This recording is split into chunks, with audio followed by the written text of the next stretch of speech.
Of all the rivals Mike Tyson had faced in his incredible career, there's been no other fighter he hated as much as this man. His name is Tyrell Biggs. Mike Tyson's hate on Biggs didn't just start from this diss. It started years ago when both boxers were amateurs. In 1984, when Tyson was still an amateur boxer and didn't qualify to be part of the Olympic team due to his height, he went into the locker room to wish the American boxing Olympic team good luck, as a show of sportsmanship and support for his country regardless of not being selected. A lady also came into the locker room to wish the boxers a good trip. It was at this moment Tyrell Biggs first dissed Tyson. Tyrell proceeded to laugh and said, "I don't know about him, but he certainly ain't getting on that plane," referring to young Mike, who meant no harm. This got Mike Tyson so angry, and to make matters worse, Tyrell Biggs went on to become an Olympic gold medalist. The hate in Tyson's heart burned hotter, and all he prayed for was a chance to get hold of Tyrell. Unknowingly to him, his desires would come to pass 3 years later as a match between both of them was set, and what happened at the end will leave you shell-shocked. Sweat, he hasn't done that tonight. I wonder if that's a change of plan with it. Oh, what a left hook.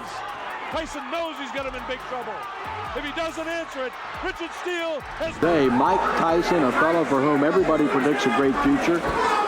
If they can find some fights for him. The insult by Biggs on young Mike turned out to be a pivotal moment that switched Mike Tyson from just an ordinary amateur boxer to a dangerous, ruthless killer in professional boxing. Iron Mike, as he was known, was top of the boxing world. He was not just an undisputed boxer, but a unified champion. Only 2 months before his match against Biggs, Tyson had defeated Tony Tucker by unanimous decision to unify all 3 major heavyweight championships and become the undisputed heavyweight champion, with a glorious record of 31-0, 27 knockouts. The question now was, who could defeat Mike Tyson? Although many hoped that the victory would lead to a match with lineal heavyweight champion Michael Spinks, Spinks was scared and remained reluctant to face Tyson. Tyson instead chose to face one of his mandatory challengers, 1984 Olympic gold medalist Tyrell Biggs, who was undefeated since turning pro with a record of 15-0, 10 by knockouts. Before their fight, Biggs bashed Tyson in the press, boldly stating, among other things, "He's never fought anyone like me. I don't know this Tyson the way you guys talk about him. I know Tyson from way back when."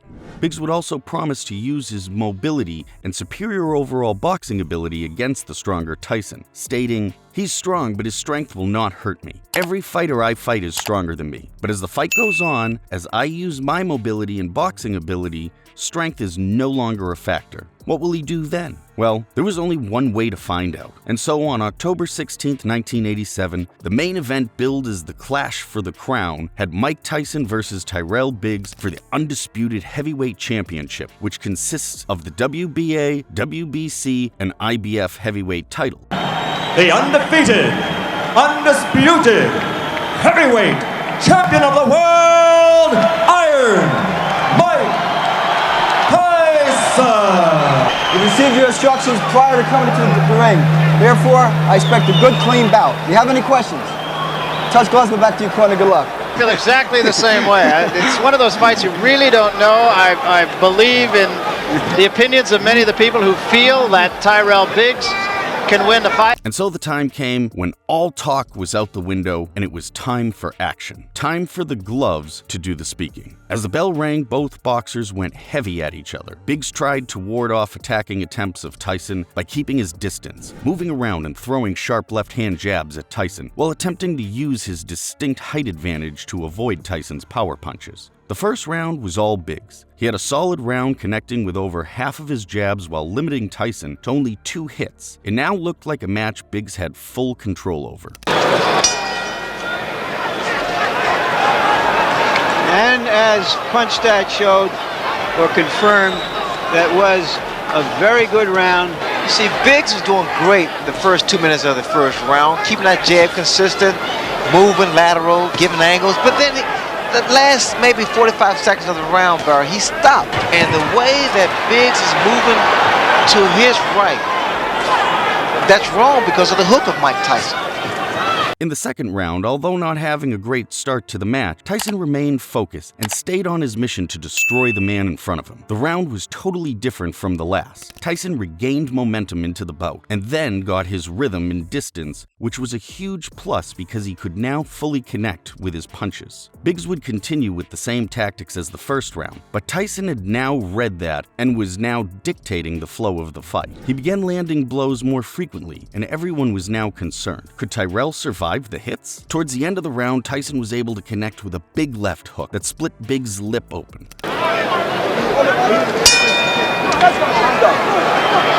So Kevin Rooney wants Mike Tyson to jab a little bit more. That offsets someone else's jab. Another left hook. The hook's going to land all night, Barry, because his right hand is down.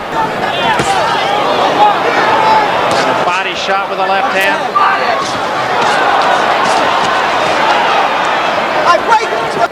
As it happens, that's the punch that apparently sliced Bay open. Excuse me. Into the third round, Biggs was no longer as agile and fast as he was at the start. His Muhammad Ali kind of tactics were suddenly looking like a failed joke. He found himself more and more cornered to the rope, receiving heavy punches from the mighty fists of Iron Mike. Biggs' game plan was now in shambles. He abandoned it as he was overwhelmed by Tyson's power. Tyson continued with the assault, eventually landing a strong right hand that opened a cut around Biggs' eye. The cut has not been any worse, and remember, it was a pretty good job done by Ace Murata, his cut man, in the fight with David Bay, but again, Tyson just putting all the pressure on him. Biggs, in this case tonight, will go into a fight with a game plan, and almost from the opening bell, he'll just let that game plan go away. Good body shot by Mike Tyson. And remember, the doctor was in Tyrell Biggs' corner and looked long and hard at that. Keep your hands up when this guy's... Don't trust the guy. Now look. Keep your head... Are you all right? Harold Letterman, unofficial. The fight was now a one-way contest. It wasn't a question of who was going to win, but what round was Mike Tyson going to knock out Tyrell Biggs. Tyson continued to dominate his opponent in the fourth and fifth rounds. Biggs now looked like a shadow of himself, the man who had a lot to say before the fight. Tyson was relentless and showed no mercy as each launching punch was more devastating than the last. It was clear that the fight meant so much to Tyson. It wasn't just about the championship. Iron Mike continued to dominate the match, while Biggs looked like he was about to run out of the ring. He surely didn't want to be in the ring with this beast any longer. All his attempts to hit Mike proved risky, as Mike would counter with a heavier strike, but Biggs would survive without getting knocked down. Cus D'Amato, the mentor of Mike Tyson, used to put numbers on the different fight combinations. If your legs are gone, stand there and fight him. Stand toe-to-toe and fight him.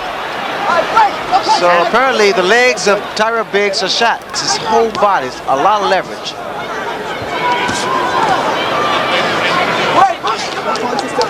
Into round 7, Mike Tyson was now tired of toying with Biggs. He was on a new quest, the quest to end Biggs' misery. He went all out with big body shots, left hooks and uppercuts, an arsenal of assault. But Biggs continued to stand tall, withstanding all hits. Then something happened with 30 seconds left in the round. Tyson hit Biggs with a left hook that sent Biggs to the canvas and almost out of the ring. Oh,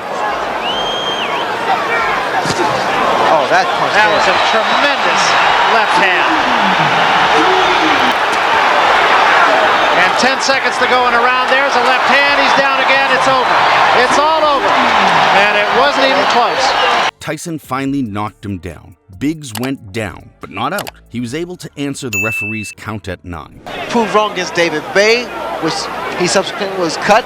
And now the same thing happened. So all we had was actually a replay of what took place. But he hit him with many big left hands, Ray. Well, look at the right hand of Tyrell Biggs. It's down, and the left hook has been landing from round 1. Tyson surely didn't show any mercy. He would continue with heavy assaults as soon as Biggs got up, and with another left hand to the jaw, Tyson quickly knocked Biggs down again. This time, it was for good. The referee stopped the fight and awarded Tyson the victory by technical knockout. The winner, still the undefeated, undisputed heavyweight champion of the world, Mike Tyson! After the fight, there was a huge smile on the face of Mike Tyson, and it wasn't because he retained his heavyweight championship, nor was it because he defeated his fierce enemy. He looked very impressive in the first round, looking like Ali, the way he moved and jabbed. What were your thoughts at that point, and then how did you attack him to stop that? Well, I knew when I came in this fight, I was the best fighter in the world, and not a man alive that can beat me. What broke him down? Was it just constantly the pressure? body punches? When I was hitting him with body punches, and I heard him, actually, he was crying in there. He cried. The bully ended up crying. Who could have guessed that? Do you think Tyson finally got his respect? Let us know in the comments. Also, kindly like and subscribe for more awesome boxing content. Until next time, don't be a bully.